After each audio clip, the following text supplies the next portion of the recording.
Maintenant, c'est très possible que vous voulez aller chercher des logiciels pour travailler sur votre appareil Apple.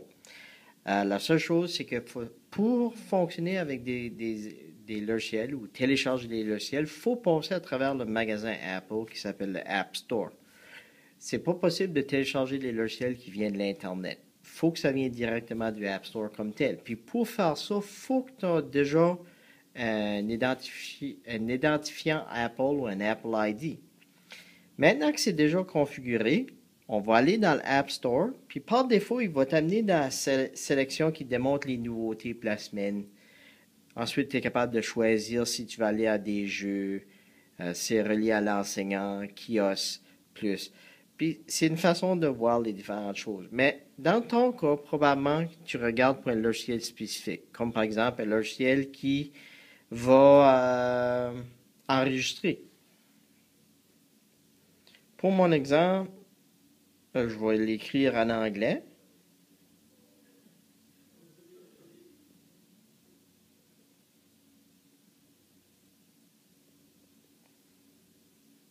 Que je recherche quelque chose pour enregistrer la voix.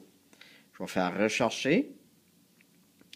Puis parce que notre Apple ID ne fonctionne pas avec une carte de crédit, on l'a configuré comme ça, on peut juste télécharger ceux-là qui sont gratuits.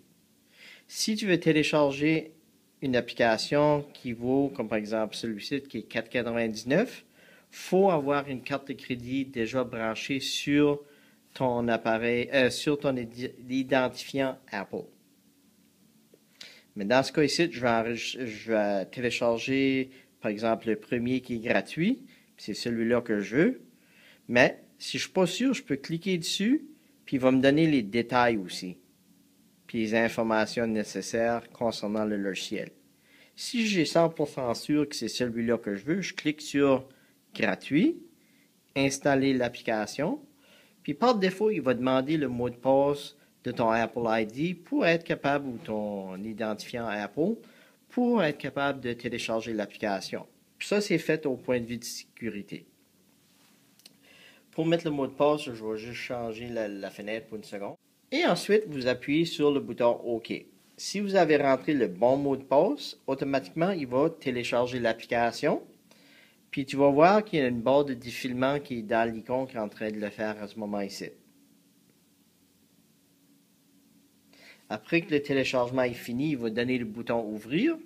Mais je vais vous montrer, si vous reculez puis vous allez directement à la page principale, vous allez vous apercevoir que l'icône est là maintenant. Puis si je défile, c'est mon menu principal qui est ici.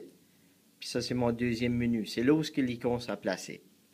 Pour l'activer, je clique juste dessus. Puis l'application va s'ouvrir.